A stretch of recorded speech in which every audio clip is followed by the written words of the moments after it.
UFC 311. These are the full card predictions and the betting breakdown. I'm stoked for this card and I'm really excited to talk about each of the matchups on it. So make sure you guys smash the likes. If you're new, subscribe, turn the post notifications on, and make sure you share the video too. And also note, I will be live for the entire UFC 311 fight card Saturday, 6 p.m. Eastern time. Don't miss the fight companion. And let's get into the fights. First one, we got Tagir Ulanbekov versus Clayton Carpenter. I'm going to pick Tagir Ulanbekov to beat Carpenter. I like Carpenter as a prospect, but I feel like this is way too much of a jump in competition for him. Last fight, he fought Lucas Hosha, and he got a nice win, and he looked good in the fight.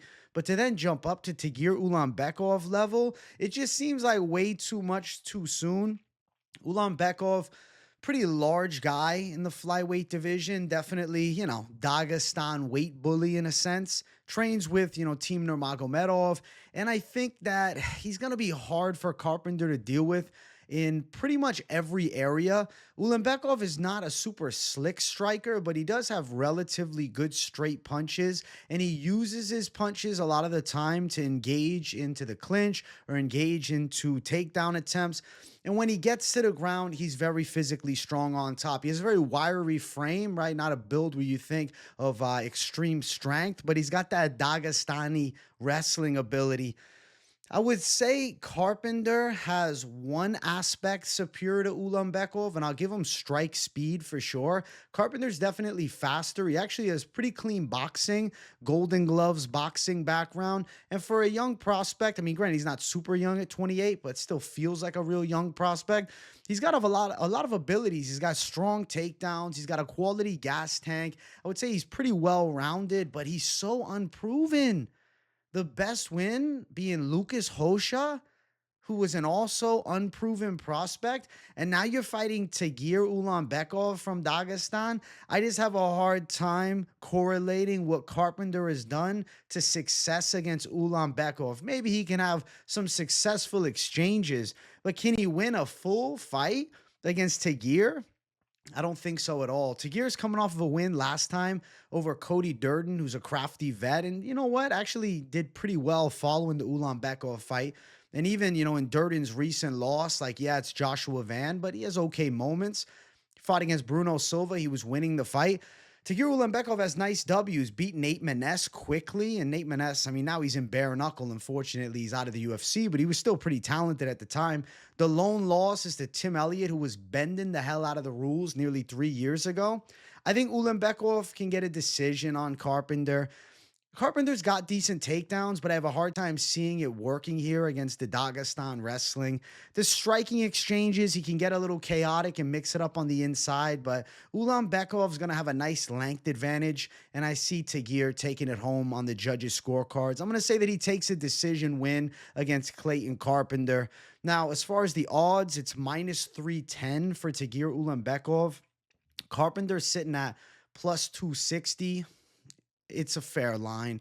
To be honest, minus 310 for the amount of high-level experience differential between the two. Minus 275 for the over. Carpenter's, he's getting some respect by the lines. It could be 5-1. I feel like Tagir at 3-1 is kind of fair odds, seeing that Carpenter's unproven at a high level. Now, it's to be fair to Carpenter, I have to say some positive things because I like him as a prospect.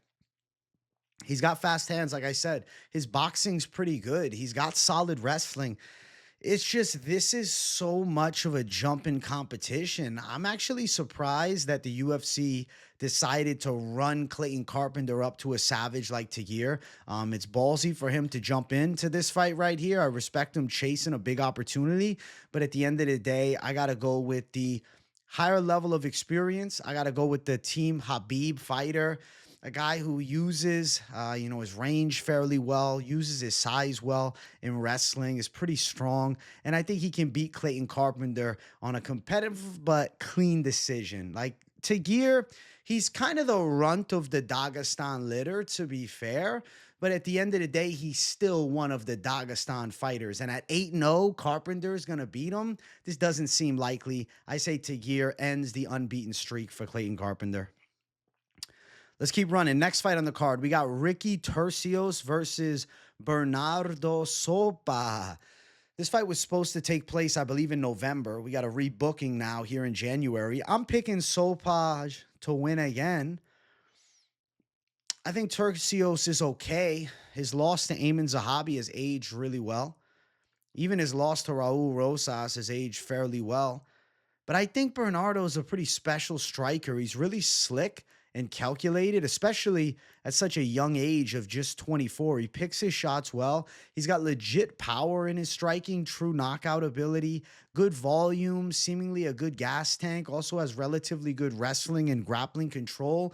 And I definitely give him a speed advantage over Ricky Turcios. Turcios is a weird fighter. He's got an awkward striking flow. He does like switching up his stances, and like he has decent enough kickboxing ability, but lacks punching power. He's much more of a volume puncher as opposed to a knockout puncher.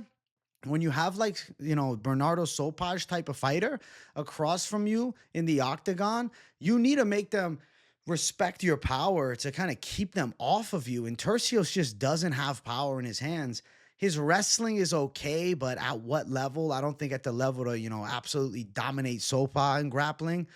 I'm going to say more likely it's Bernardo Sopaj, either by KO or a decision here. I can see him hurting Turcios with some big punches on the feet. I can see Turcios scrambling well on the ground and even surviving after getting knocked down. But I think this is Sopaj's fight to lose, really. And I think that his prospect caliber is a lot higher than the 31-year-old Turcios. And I think Sopaj can pull through against, the former Ultimate Fighter winner in Ricky Turcios as well. Now, as far as the odds, Turcios plus 290, Sopaj at minus 360. I'm thinking Sopaj. The over is minus 190, but I really could see a knockout. Sopaj could crack Turcios on the feet. He's got true power. And Turcios, he got knocked out by Mana Martinez on the regional scene. So the chin has been tested in the past. Turcios got a good little reach advantage by about 5 inches, but he's not elusive from the outside. And I feel as though Sopaj will have a good chance at closing distance on him and touching him up with big shots and probably hurting him and putting him down. And he's alive to get the knockout finish, but decision won't shock me here for the young Sopaj. Either way, I'm going with him to take home a pretty clean win. Next fight on the card, we have Rinya Nakamura versus Muin Gafurov. I'm going to pick Rinya Nakamura. He's just a substantially more athletic fighter, and he's got the better wrestling. Like, on the side of Gafurov, last fight, he was getting out-grappled in a lot of positions by Kyung-Ho Kang, who's more of just a kickboxer. And then you give him Rinya Nakamura, who comes from a really strong Japanese wrestling base. He's a freak athlete for sure. His striking is not super developed, but he definitely has hand speed and knockout power. A big factor in this fight is scrambling advantage. I give Nakamura. Wrestling edge is obviously Nakamura. So who landing the takedowns in this fight is probably going to be Rinya Nakamura. Gafurov, I mean, at times he can mix in wrestling fairly well, but at what level? And then his defensive abilities are not that high level with him getting, put in mount by Kyung-Ho Kang multiple times. When you got Rinya Nakamura on the other side, he's going to be mounted and probably put in worse positions. His takedown defense and even just his grappling defense overall, relatively sus. He's tough and he'll fight hard out of positions, and he has a decent ability to, scramble and find ways on top, but he's an average fighter at best. I'd say he has adequate striking, kind of sub-adequate, subpar, I guess would be a better term as far as his wrestling goes. And I have to go with a freak athlete. So I'm going to go with Rinya Nakamura. I think he should win this fight. He's had 2 weird fights in the UFC. Fernie Garcia, dominant win, and then Carlos Vera, dominant win. To be fair, those are 2 of the worst guys on the roster. And then the other one is the road to UFC final, where he got a nice knockout of Kazama. We got to give him some respect for the KO there. But I feel like Gafurov decision makes a lot more sense. He's not easy to finish off. Like Said Nurmagomedov catching him in a ghillie. Said's slick on the ground. Said's tricky with the front headlock positions. And then John Castaneda beat him early in his UFC run, the debut. And then last time he gets his first win, but it's a competitive one with Kang where he showed a lot of vulnerabilities in positions, and I just don't really love the chances of Moin Gafurov doing well against Rinya Nakamura on the ground or on the feet.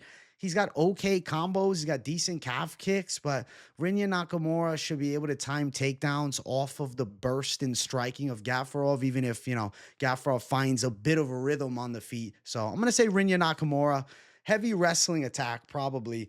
And I really favor the decision side. I think he's getting his hands raised on the cards. Minus 450 for Rinya Nakamura with Muin Gafurov sitting at plus 350 as the dog. Now looking towards over minus 225. I'm going to favor Gafurov to be able to survive. And Rinya's lack of jiu-jitsu is another factor. It's not like he's got serious submission threats.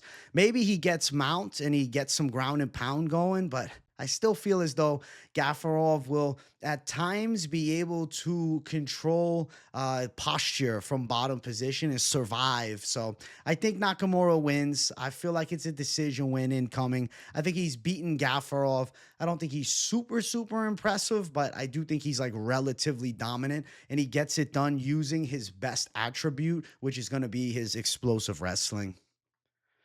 Let's keep going. Next fight. We got Karol Rosa versus Ailín Pérez. We got to go with Karol Rosa. I like her chances a lot in this fight. Karol's got good striking. She's really come along nicely. Like if you go back and you watch her versus Irene Aldana, right? I feel like in a strange way, that fight kind of showcased a new level for her. I know that it was a loss, but she had good striking moments in that fight, and I feel like her game has really started to develop. She's been in the UFC for a while now, and I feel like she's kind of found her flow. Last time, she beat up Pani Kianzad with a nice W there. Her boxing skills are elusive. Her calf kicks are really nice too.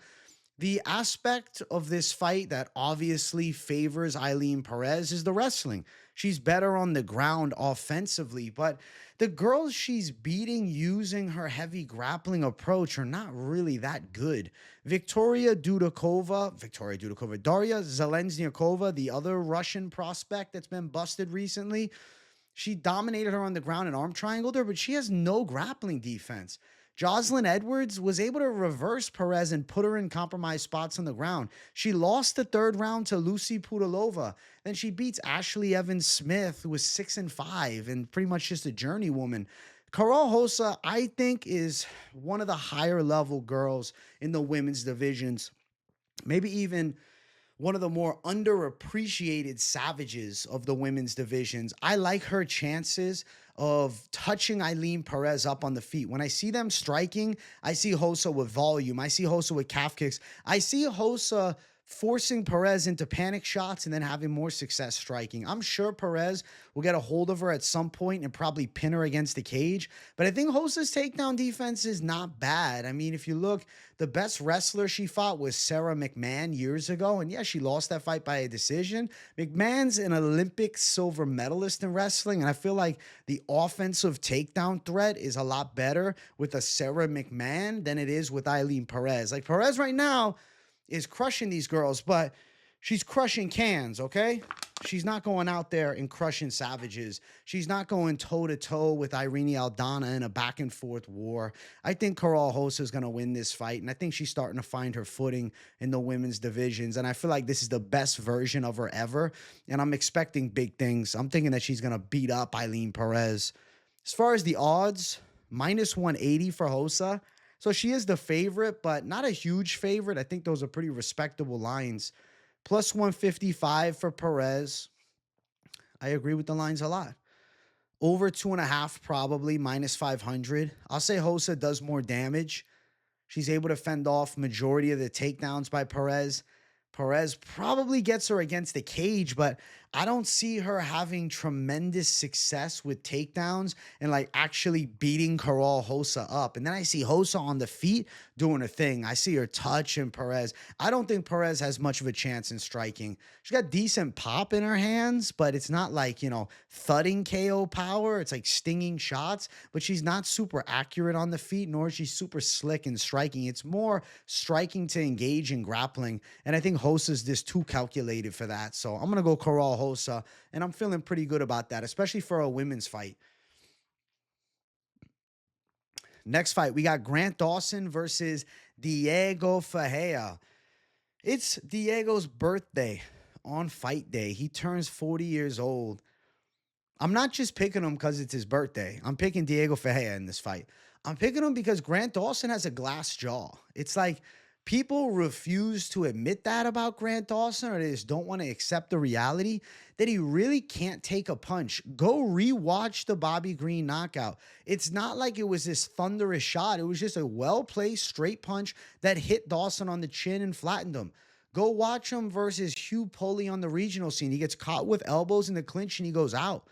He really doesn't have good durability. And Diego Ferreira is one of those Brazilian guys that can take damage on the feet, right? And can even be taken down, but will always force his way back up. The get-up game of Diego Ferreira is the reason that I'm picking him to win this fight.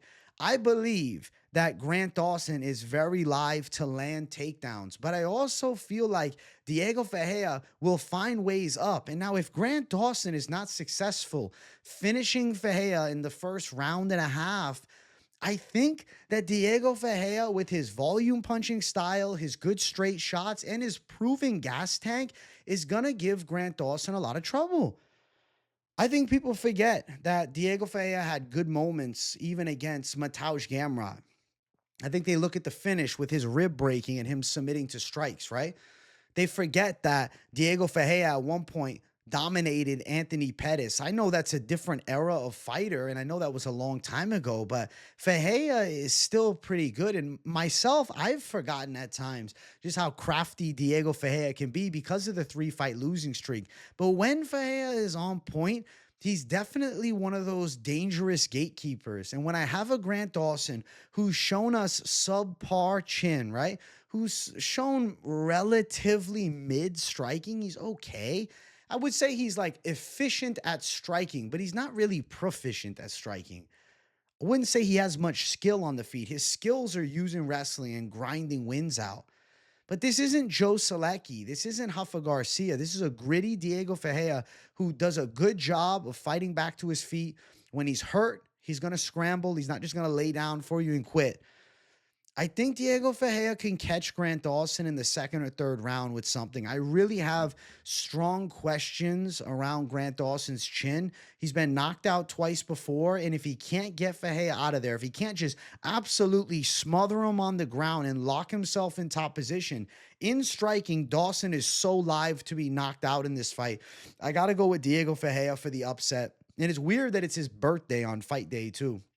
Now, as far as the odds, Ferreira's a plus 200 dog, and then Dawson's minus 260. But this fight is so much more competitive than the odds will have you believe in. I see this as more of a 50-50 fight. This is Grant Dawson's biggest test as of late. This is one of the trickiest fights, if not the trickiest fight of his career. Like, Bobby Green was awkward in the striking for sure, but Dawson should have had that true path to victory with wrestling. Whereas Diego Ferreira can crack on the feet. He's got power, but he's also got crazy durability, and his get-up game is super underrated. He finds ways up to his feet really well, and I think that's a big factor here, right? Dawson gets him down, Ferreira gets back up. He gets some striking going. I'm going to say Diego Ferreira finds that Dawson chin and probably puts him out. Grant Dawson, obviously, if he's to win, I think it's heavy wrestling and it's effective. The over-under is minus 115. And honestly, I'm thinking under 2.5 is live. I think this fight ends inside of the distance. And I think it's Diego Ferreira with the upset knockout. It's easy to overlook him because he's 40, but like, look what he's done recently in the cage. Just go watch the Nurmagomedov fight. He has good moments. It's like, oh, those straight shots are nice. Then you go dig back to earlier fights in his career. He's always had that ability. He hasn't really like substantially slowed down with age. I know he's about to be 40, but he doesn't seem to be a washed 40-year-old. I think he's still got some good fight left in him. And I got big questions around Dawson's chin, and you probably should too. I know a lot of people are probably parlaying up Dawson, but he might get busted this week. I think Diego Ferreira is live to upset him. He got a big upset last fight. I think he could be Mr. Upset to start 2025 too. So I'm going Diego Ferreira for the upset win over Grant Dawson, I'll say he touches that chin. Let's keep running. Next fight on the card, we have Zach Reese versus Cedriquis Dumas. I feel like Zach Reese is an obvious pick. It's got to be him. He's got way better jiu-jitsu. And Cedriquis Dumas, last fight, he was turning into, Mr. Wrestling against Dennis Tululin. But there was times where he looked awkward shooting for takedowns. He's not super elite with his wrestling. He's got, I would say, okay MMA wrestling, and it'll work against a bottom feeder guy like Dennis Tululin. But Zach Reese has got good jiu-jitsu. Zach Reese has got good offensive submission threats from the bottom, not just the top, right? His jiu-jitsu game is multifaceted. He's got that nice arm bar on the Contender Series. Now, granted, he got slammed bad by Brundage, but that's also kind of like a once in a damn blue moon upset. I know that, that same card, Selecki got slammed. But at the end of the day, it's not often that you see fighters getting picked up and slammed after shooting submission attempts from bottom. Zach Reese was able to turn it up with a violent KO of Julian Marquez in 20 seconds. Then he beat up Jose Medina, and Medina's probably about as tough as they come. On the side of Dumas, I'm sure that he'll have some okay moments in striking, but I feel like Reese is a bit more powerful, and I'm expecting this fight to hit the ground at some point. And when they go to the ground, you really have to favor Zachary Reese's game on the floor substantially. He's just shown better submission threats. Dumas' UFC career has been okay. Obviously, we got the Tululin win. The Rizzy Boya fight was controversial, even though he lost, by knockout. He did get eye poked before the finish. Beat Abu Azaitar by a decision, but Azaitar's awful. Beat Cody Brundage. To be fair, Cody Brundage is not very good and has a win over Zach Reese, so I guess it doesn't look good on paper. But Dumas controlling positions in that fight, that was like the worst form of wrestling Brundage has ever shown. And I believe he stepped in on short notice there. And he lost to Josh Frem by sub in his debut. Reese is long, similar to a Josh Frem, but he's also way more athletic than Josh. I feel like Reese by submission's making a lot of sense to me. I'm saying Zach Reese is going to lock the sub up. I think Dumas is getting tapped out in this. Now, as far as the odds for the fight, Zach Reese is sitting around minus 260. He's a wide favorite, but he's got some clear advantages. His striking is quality. His submission threat is real. And I think that Dumas is just too flawed. Plus 220 for Dumas. I don't see him cashing. I think that Reese subs him up. Wow, it's over under a round and a half. I would say under 2.5. I think Reese is submitting him in the first or second round.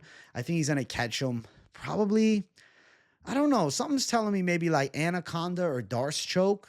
Potentially guillotine, something with the front headlock. I'm seeing Reese lock up on Dumas. I think that's what happens. He could pull off a different type of submission as well. He's crafty overall on the ground, but those just are jumping out in the front of my mind, so worthwhile of mentioning. But Zach Reese to get it done is the official prediction, and I do think he finds a submission finish over Dumas. Reese is coming together as a decent prospect with Dumas. I think he's just more mid-level, right? This is the fight that Reese can really thrive and shine on and then get a, relative step up in competition, since, 3 wins in a row will probably make most of us forget about his Cody Brundage loss. It was a bad one, but at the end of the day, it's a forgivable one if he now goes out and beats up Cedriquis Dumas and potentially finishes him. So Reese for the W. I'm going with the Savage, of course. Let's keep going. Next fight on the card. Heavyweight fight. Jailton Almeida versus Serghei Spivac. The pick has got to be Jailton Almeida to win. It has to be. You can't tell me otherwise. Spivac, he's got decent grappling. Like, his wrestling pressure is good, but he's so slow. Like, he's turtle speed, and he's got relatively minimal striking. Now, it's not like Jailton Almeida is this elite-level striker either, but I think he's a little bit quicker on the feet. He's a little bit cleaner with his striking game. As far as on the ground, Jailton Almeida is a lot more crafty with his submission threats, right? Spivac is more of a smothering, top pressure type fighter. Granted, he pulled off an armbar last fight against Tybura, and I picked Spivac as a dog there, okay? So it's not like I'm a consistent doubter of Spivac. I just think that Jailton Almeida is better at jiu-jitsu, way more athletic, and is probably going to get Spivac to the ground. I just don't feel like Spivac's got the goods to deal with somebody like Jailton. I feel like he's going to struggle with the grappling speed and the transition speed. Like, he was taken down by Marcin Tybura. I know he pulled off a sick armbar, but I don't think if he's taken down, he's throwing up an armbar and Jailton's getting locked in one. I think Jailton's going to get Spivac down, and then I think he's going to find the submission. I think he takes Spivac's back, and he probably hunts for a rear naked choke, which is kind of one of his money moves. I'm going to say Jailton, Almeida. My sub is pretty damn live here, but you got to worry a little bit about Jailton's chin. You got to worry a little bit about Jailton's gas tank. The Blades fight was rough, but to be fair, Curtis Blades is pretty damn strong. He's a high caliber wrestler. Spivac, I guess you can kind of compare him to Curtis Blades, but Curtis Blades is not giving up a takedown to Marcin Tybura. Say what you want about the armbar. It was a sick finish. He's not getting put on his back by Tybura. So I think there's a little bit of a different level. And I think Jailton Almeida is able to drag this fight to where he's most comfortable. And I think he's live to find a submission win here. So we're going to go with Jailton to get the W over Serghei Spivac and get the hype building back up. At one point, Jailton was looking like the damn most feared heavyweight on the planet outside of the champ. Or outside of the interim champ, Tom Aspinall, too. Those two, the top two. Jailton's minus 420 as a super wide favorite, with Spivac at plus 320 as the underdog. I got to go Jailton to win. The over 1.5 is minus 155. You're playing with fire with an over. I say fight ends inside of the distance. I think Jailton's live to find the submission. Spivac's more of a slow, plodding heavyweight. Jailton's got the speed edge. I think he'll be able to time some takedowns or even just one takedown, work to the back of Spivac, wear on him, and then find the finish. So the call is going to be Jailton Almeida submitting Serghei Spivac probably in the first 2 rounds. Jailton's jiu-jitsu is better. Spivac's, a strong, plodding heavyweight, but Jailton, to me, is more proficient with his pure techniques of grappling, and I think that is a pretty key marker for success in this fight, and that's why I'm picking him. Let's keep going.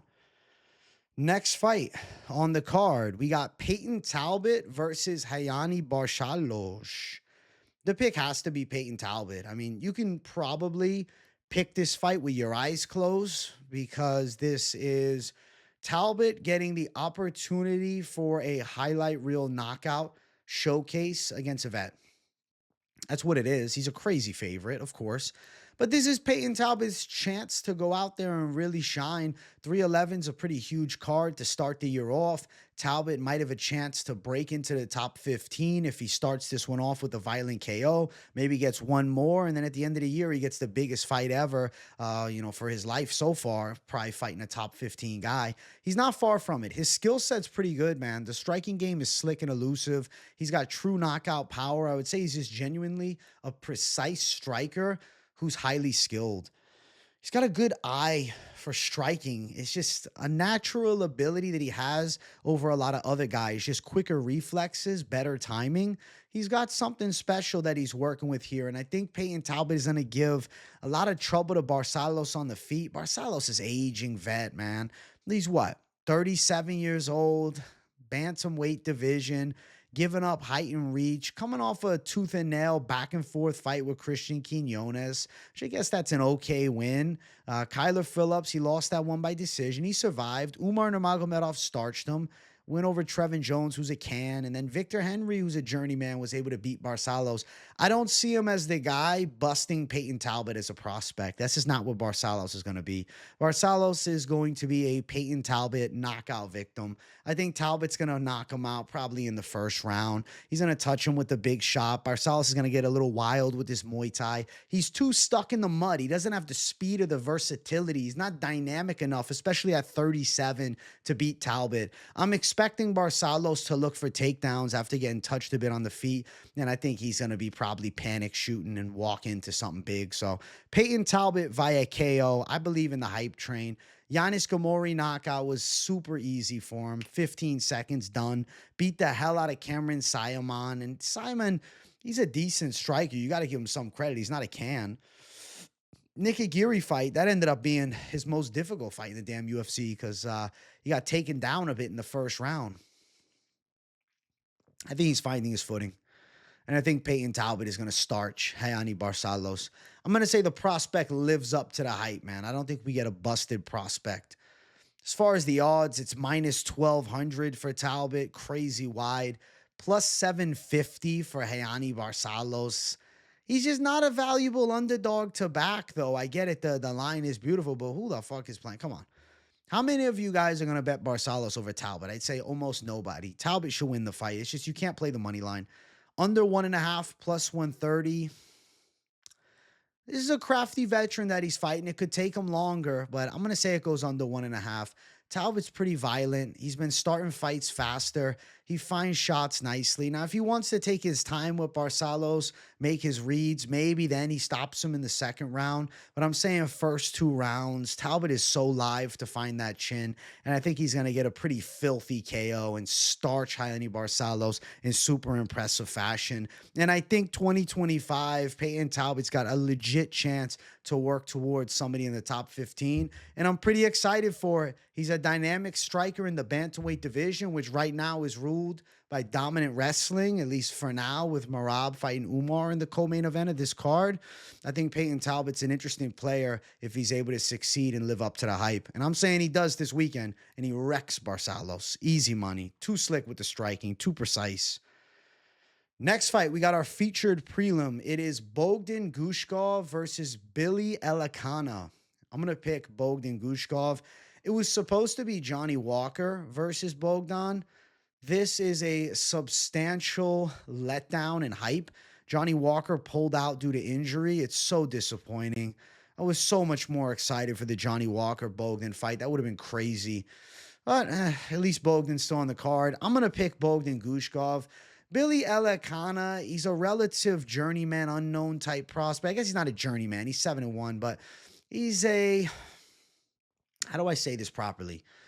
He's a prospect that just doesn't have much promise to me. He's okay. I mean, he went tooth and nail in the PFL against Chuck Campbell, who's mid. Tristan Overeem, 5-1, won that fight on a dominant decision. Beat up this absolute nobody who was 4-0 at lights out. Like, 4-0. Lost this fight to Compton in a close back and forth. He was actually a huge favorite in that fight, and he got outworked a bit by Compton. Elikana, he's shown decent enough takedown threats, but I feel like he's not a high caliber wrestler.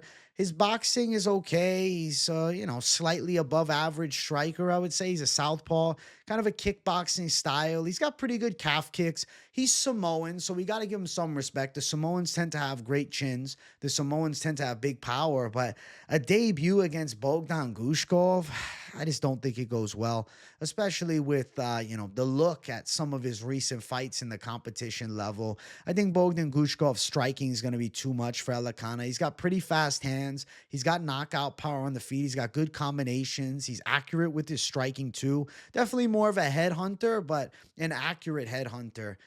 On the ground, I would say Bogdan's slightly subpar in grappling, so I'd assume Elikana will eventually shoot a takedown. He probably wants to threaten with that at the very least, simply because Bogdan, not to say he's shown it as a chink in his armor, but bro, he got submitted by Volkan Ozdemir on the ground. Volkan's known for his striking. Ryan Spann was having success in grappling Bogdan.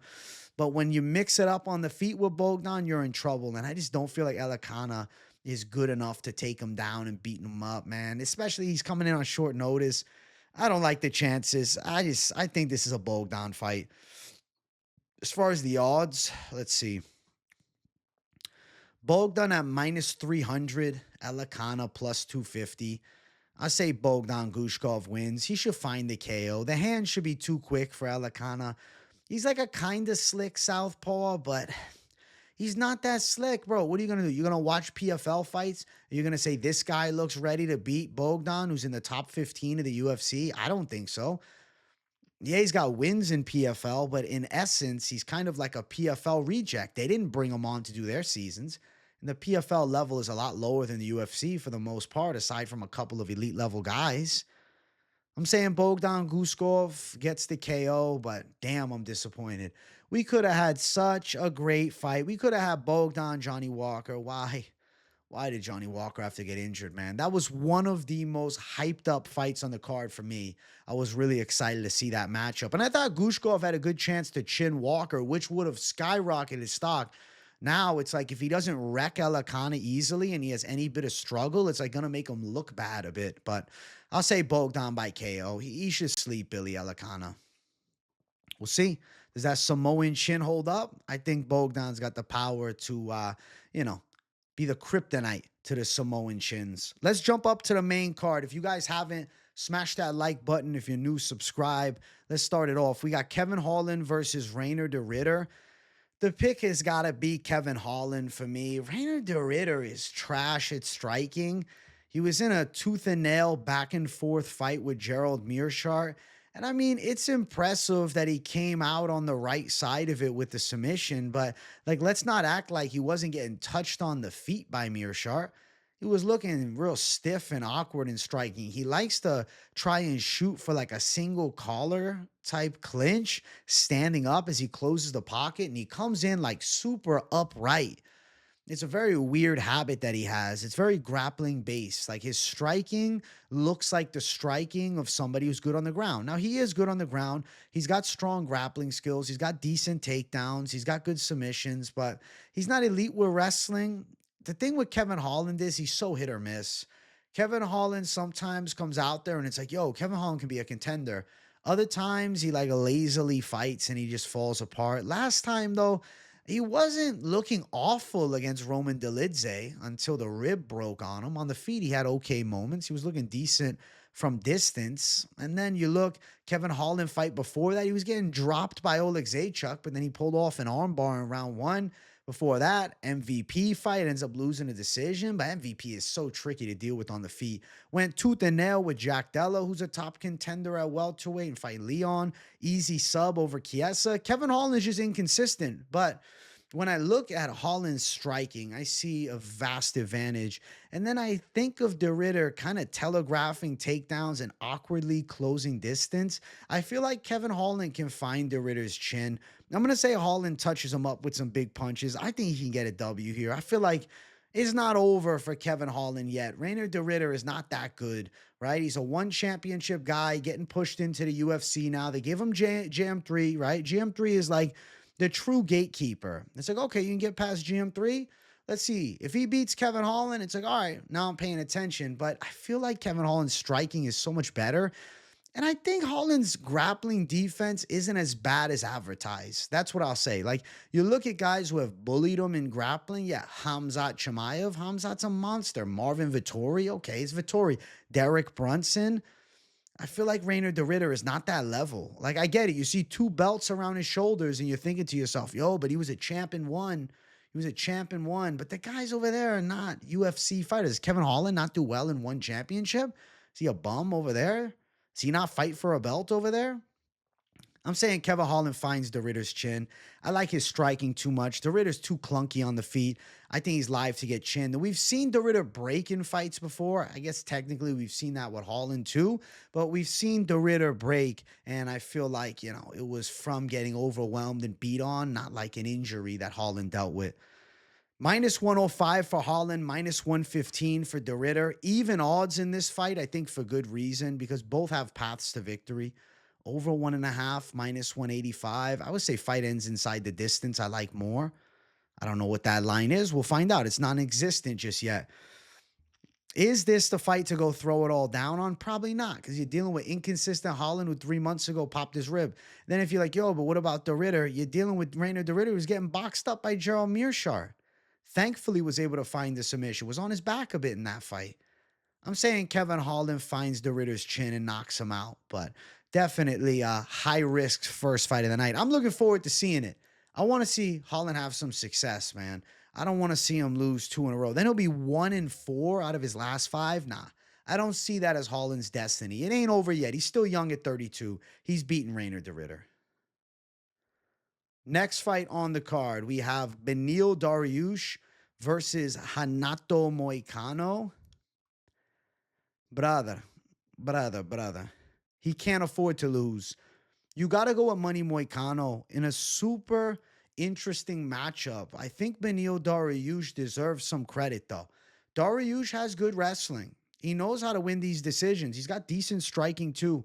He's going to be hard to take down for Money Moicano, but you have to look at two violent losses in a row. He's been out for a year. His meniscus was torn over the summer. So there's a lot of bad signs with Benio Dariush of wear and tear. He's 35 years old, but Moicano also at 35 seems like the young up and coming 35. He's still got a chance to do something in the lightweight division, whereas Dariush is kind of just holding on to relevancy here with 2 wins against the elite level, but he got destroyed in those fights. His last win was Mateusz Gamrot 2 years and 2 months ago. That's a while, especially after dealing with injuries, after taking a lot of damage, 2 violent back-to-back KOs. And then Dariush himself saying he's considering retiring. Like, if he doesn't have it anymore, he doesn't have it anymore. He seemed relatively low confidence in a recent interview that I watched with him, because this is a fight where you could argue, well, Dariush normally has good takedowns, normally has good takedown defense for sure. Money Moicano uses a lot of wrestling. And then if Money Moicano can't get the takedown, we're in a striking fight. How's that look? I would say that Money Moicano has shown a lot better durability than Beneil. It's not like Money Moicano doesn't have decent stand-up. Like, sure, you can look at Jalen Turner dropping him. All right, well, Jalen Turner is pretty elusive on the feet. The dude's 6'3" at lightweight, and he's got legit power. Moicano's going to struggle on the feet in that fight. And if Dariush just wants to try and box Jalen Turner, he's probably struggling too. Last time, beat the hell out of Benoit Saint-Denis, and I picked him against Benoit Saint-Denis, and he was a big underdog. He was a guy who was getting completely slept on. He did a lot of damage to BSD in that fight. Fight before that, he went tooth and nail with Drew Dober. He took a lot of damage there for sure. Drew Dober's a powerhouse. Let's be honest. Drew Dober had some relatively successful moments in the fight, like getting on top of Moicano and doing a bit of damage. So it makes you hesitant with this Benio Dariush fight. I don't think Moicano, is a very valuable money line at minus 200, just simply because I feel like this is more of a 50-50 fight. When you're looking at what Dariush has done lately, obviously, 2 violent losses in a row dwindle his stock a bit. How I look at it is this. Money Moicano still has decent straight punches. His Muay Thai is not bad. He's more dangerous in close range than Dariush. He's got relatively decent elbows. Clinch work is solid.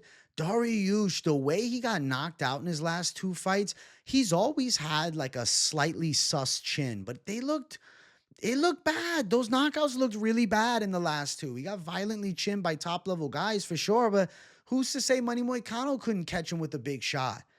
Moicano is dreaming of a title fight, whereas Dariush is thinking about retirement. How can I tell you, yeah, Dariush is going to be my pick? Like, how can I back somebody who's playing with the idea of calling it a career if he doesn't have it anymore? Whereas Moicano would tell you he believes he's the best in the world. So you have to go with the mentality.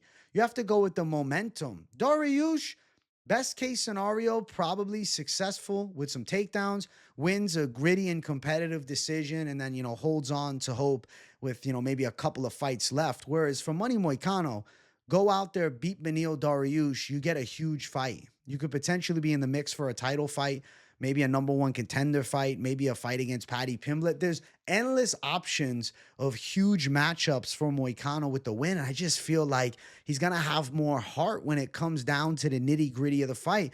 Like, if Dariush is hurt, what's stopping him from saying, fuck it, Money Moicano's the guy, he got me, I'm going to turtle up. Whereas if Moicano's hurt, he's like, fuck no, I can't lose. I can't let this happen. I'm going to get up and I'm going to give it hell. Like, I have to pick the guy who I think is simply tougher in here, right? Not about just chins, right? Not the physical attributes, the mental attributes. I believe Money Moicano has more heart than Benil Dariush, especially this version of Benil Dariush, who's talking about retirement in a recent interview, who's gotten knocked out brutally in his last 2 fights, whereas Money Moicano, he's got 4 straight wins.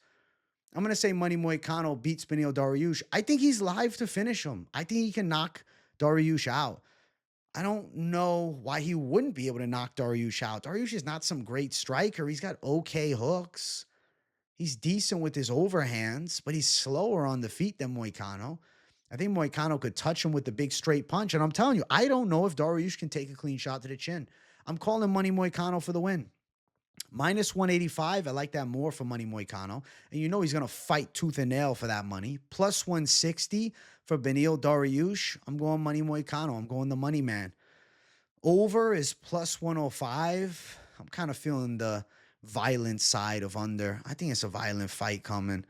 I think that Moicano is going to sleep Dariush. I feel like he's going to end up having a knockout. It's the way that they match up. The fact that Dariush's chin seems to be fading, that he's questioning his abilities. Really, his only serious advantage might be offensive wrestling. But who's to say he can take down Money Moicano? Moicano's got good takedown defense, and on his back, he's got very good jiu-jitsu. I see a violent fight, and I see Moicano thriving in the violence, whereas Dariush, not sure where he's at anymore. He's towards the tail end, I think. And I'm going to say Money Moicano gets the win over Beneil Dariush, probably by TKO. Let's go. Good fight. I'm hype as hell for that matchup. Next fight on the card, we got Jiří Procházka versus Jamal Hill at light heavyweight. I'm going to pick Jiří Procházka to beat the king of cope himself, Jamal Hill. The reason you have to pick Procházka is simply his relentless pressure and the fact that he just doesn't stop coming, okay? Like relentless pressure and doesn't stop coming. It might equal the same thing in terms of verbalizations, but there's a lot of guys that are relentless pressure fighters until you hit them hard. Jiří Procházka can get hit with your best shot and he's going to keep coming. You can say that's a moronic trait, but honestly, it's a true warrior trait because Procházka can eat a good shot and he can land a big one. He's got unorthodox striking, a very awkward striking flow. He does have good feints. He tends to overwhelm his opponents. He's got solid hooks and overhand shots. He closes the distance well and throws very hard. He's got real samurai toughness, okay? He is a real samurai. I don't care what Rakic says. Jamal Hill on the other side, good boxer. Fast hands for sure. He's got good pop in his hands.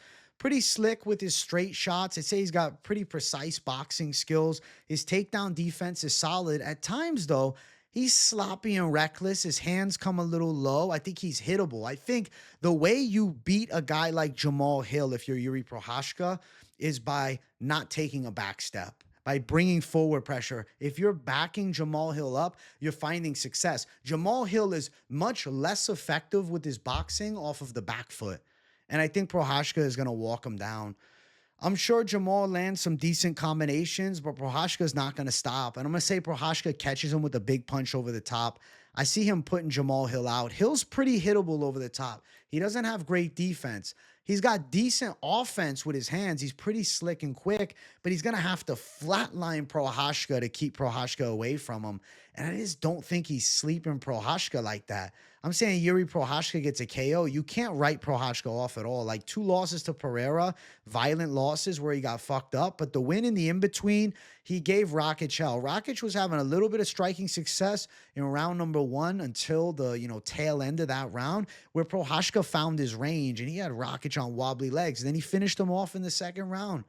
Jiří Procházka is relentless, man, and I don't think Jamal Hill can deal with that type of relentless pressure fighting. I'm going to say Jiří Procházka gets a pretty badass win over Jamal Hill and wins the favor back of the fans. Now, Jamal, coming off of a bad KO loss against Alex Pereira, he was violently slept in that fight and obviously having a hard time accepting it. He didn't like the referee's moment of intervention and whatnot. And he's really trying to push towards a rematch, but I don't think he can get past Procházka. The fight before that, almost 2 years ago now, he boxed up Glover Teixeira, who was 43 at the time and actually had just lost in a pretty good back and forth war with Jiří Procházka. But I'm going to say Jiří gets it done. I see him overwhelming Jamal Hill, catching him with big punches over the top, backing him up, making him uncomfortable, and getting a finish and getting back in the mix. I feel like Procházka is always in the mix, regardless of losing multiple times to the champ. I think it's just his samurai mentality and the fact that he's a maniac. Minus 104 for Procházka, so he's sitting at slight dog money. Minus 116 for Hill, essentially even lines. I'm going to say we get a violent fight. Of course, it's over 1.5. I don't like the 1.5. I would say under 2.5 is better. Fight ends inside of the distance better.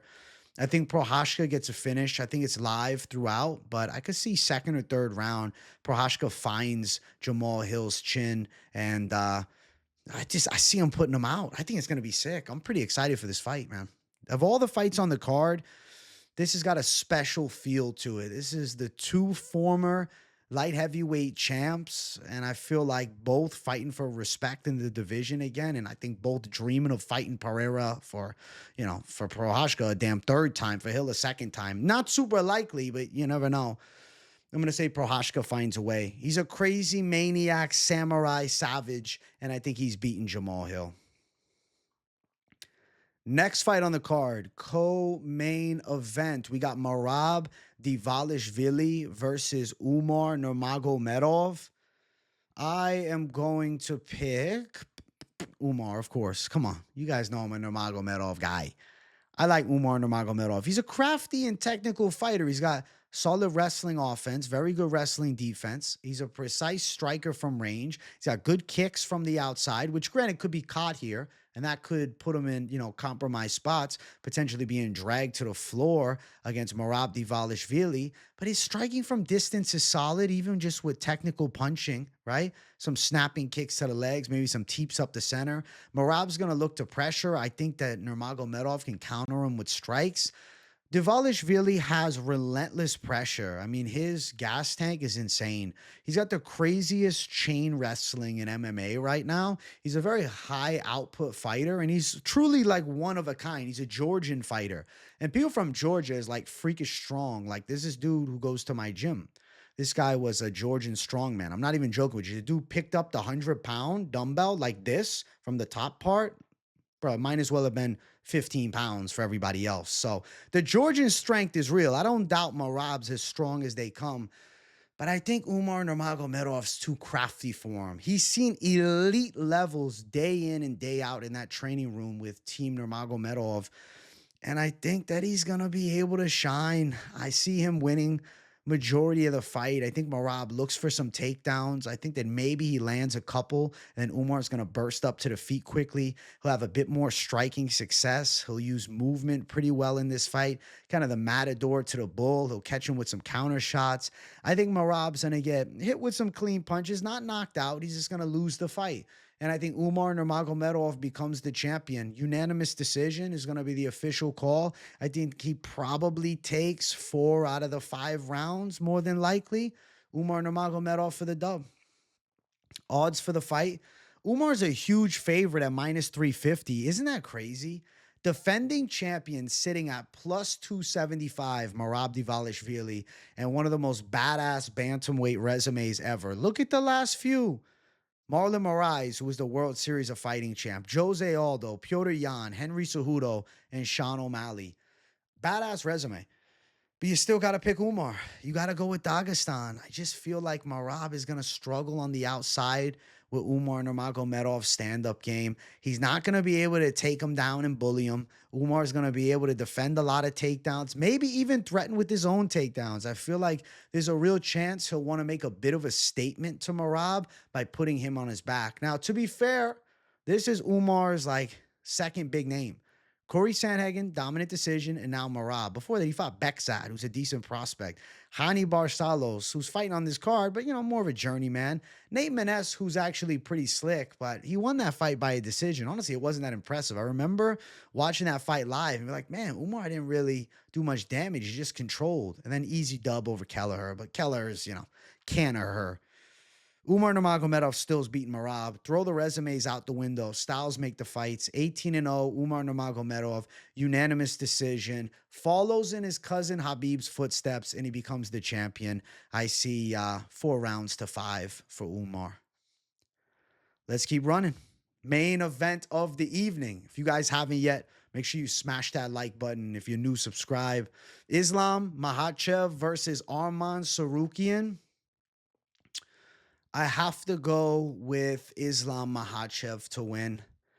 I just feel like Islam, he finishes so strong in his fights. Like, you can say, oh, but what about the Volkanovski 5th round? Okay, that's a moment where Volk had some success, but I'm not looking just at that. You're looking at recent performances, finishing Poirier late in the fight. And then the rematch against Volkanovski. Obviously, Volk came in short notice, but he got head kick KO'd in 1 round. Makhachev picked up on something from the first fight and was able to perfectly execute the counter strike and KO him like that.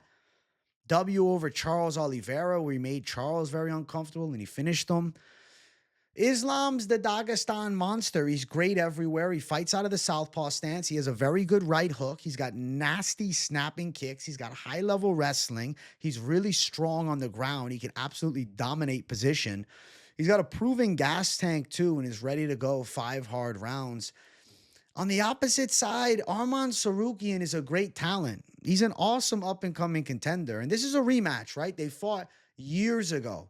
The UFC debut for Tsarukyan was Makhachev. And you go back and you watch that fight, and I think you kind of see something similar this time because they both have improved at a relatively similar rate. Tsarukyan is elite with his chain wrestling. He's a dynamic athlete. He's got insane flexibility. You can see that when he uses the damn butterflies to sweep from the bottom or just get back up to his feet with that attack. It's a rare technique used by guys, especially with the wrestling pedigree that Arman Tsarukyan has, right? That's more of a technique you'd see from like high-level jiu-jitsu type players as opposed to beastly wrestlers who also have dangerous striking. So Arman Tsarukyan can do it all really well. He's a hyper-talented guy, and he's probably number 2 in the division. It's just Islam Makhachev's the champ. And I feel like you go and watch the first fight, we're going to see something similar. Early, Tsarukyan's going to be pressing hard, right? High volume attack, looking to wrestle, maybe even landing some shots and maybe even winning a round or two. But when we get into the later stage of the fight, I really have to favor Islam Makhachev. When I envision the 4th and 5th round, I envision Makhachev having success with his wrestling. When I envision this fight in the earlier rounds, I think that it's competitive on both sides. Tsarukyan is probably looking to wrestle, but Makhachev is defending. Don't be surprised if there's some like wizard trips or potential throws on the inside from Makhachev where he ends up in top position. And then you'll see good scrambles from Arman Tsarukyan. It's going to be a tooth and nail back and forth type of fight, but I think Makhachev lands better punches in this fight. I do think Tsarukyan throws up some nice kicks, but even though he's got this freak dexterity, he's not knocking people out with high kicks. He's not like a damn lightweight crow cop, you know? Makhachev does have that violent high kick KO of Volkanovski. His high kicks bring legit threats to fights, even if it's just a threat that now you have to think about before slipping one way or the other. As far as the striking game goes, Arman's definitely going to be fast, but I think Makhachev is a bit more accurate. When they wrestle, yes, Arman probably has a faster shot, but a more effective takedown? I don't think so. Arman could probably shoot more takedowns in 5 minutes than Makhachev, but how many of them land? And if they do land, how much control time is that really going to get them? You look at their first fight, Tsarukyan was trying hard for takedowns. He kept shooting, kept shooting, kept shooting. He'd get a mat return on Makhachev, but wouldn't really get him down. Makhachev was able to bounce up to the feet pretty fast. And then Makhachev in round 3 finished that fight strong because failing takedowns is definitely more tiring than succeeding at takedowns. So if Arman Tsarukyan's shots are getting stuffed similar to the first fight, I envision he's pretty damn tired by rounds 4 and 5. I'm going to say Islam Makhachev takes a unanimous decision. Arman Tsarukyan is a savage talent. You know what's crazy, though? His dad's like this rich billionaire, I've heard, and he decided to go the route of fighting, which is pretty cool. But Islam Makhachev comes from Dagestan, brother, okay? They're not living in silk sheets in Dagestan. And I think when it comes down to that different level of grit, somebody that had to choose this life is going to beat somebody that decided to choose this life more times than not, especially a champion like Islam Makhachev. I'm saying Islam for the W by unanimous decision. It'll be a fun fight. It'll be tooth and nail, back and forth. I could even see Makhachev rocking Arman Tsarukyan with a counter right hook at some point. And maybe he ends up getting a badass finish, but I do respect Tsarukyan's game, and I'm seeing a calculated 5-round fight between the two highest level lightweights that exist right now. So Islam Makhachev and still champion is going to be the pick. And I like that call a lot. I'm excited for this fight. Now, minus 410 seems like too wide of a line. This seems to me like the Moicano and Dariush odds is how I see it in my mind. Or even you can go a little wider, right? Maybe you could even say like minus 260 to plus 220 favoring Makhachev. But wow, we got it up at minus 410. At open, it was minus 300. It's a little bit better. Now it's super wide, but I think Islam Makhachev does pull through regardless of the odds. It's about picking fights. And I'm going to say Makhachev defends the belt and beats Arman Tsarukyan. Over 4.5, minus 115. I can see over 4.5, but there is another thing I can see. Dig back to this fight, right? Joaquim Silva buckled Tsarukyan with a big shot in the feet. I can see a more labored and fatigued Tsarukyan trying to explode into strikes and kind of walking himself into a counter shot by Makhachev. And I think there would be a chance that Makhachev could follow him to the ground with big ground and pound, maybe get a finish or even lock up a submission. I don't think Tsarukyan would tap. I think he'd go to sleep, to be fair.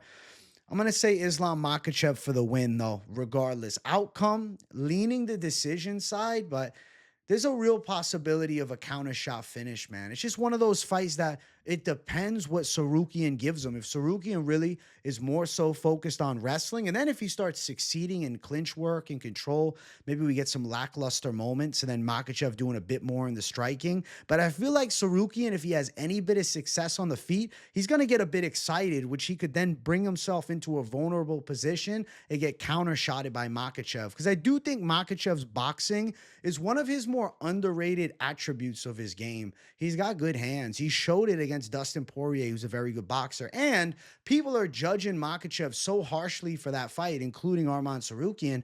Makhachev has staff going into it. So that was a subpar Makhachev. Assuming he's staff free in this fight, we could see the best version of Islam Makhachev ever. Makhachev for the W. I'm saying he gets it done over Arman Tsarukyan. I see him defending the belt. Something keeps whispering in my ear, finish, counter shot into the submission maybe, or into the ground and pound.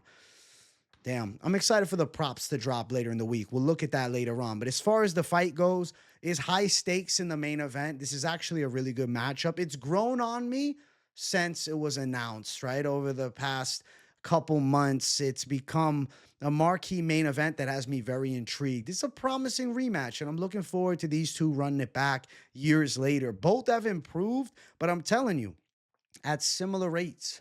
And Makhachev is the damn world champion, and a dominant world champion at that. Pound for pound, number one in the world. I see him as too hard to beat.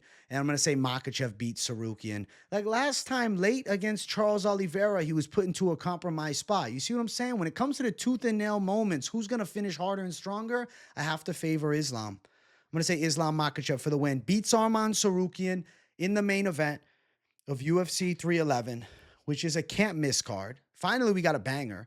The first banger of 2025 so far. We got really good cards coming up after this one, too. It's just last week, the start of it all, they gave us a pretty shisty main event, to say the least. But we won't keep harping on Vegas 101. It's over and done with. UFC 311 going down this Saturday. Gonna bring the thunder, as will I be with the daily content. So keep it locked into the channel. Make sure you guys smash that like button. If you're new, subscribe. Let me know what you thought of the picks in the comments. I want to hear from you guys what you're thinking. Do you agree with the main and co-main event championship takes? Do you think that Diego Ferreira is a live dog like I do? I want to hear from you. Now, if you got nothing to say in the comments, if you just appreciate the content, boost the algorithm for your boy. W in the chat.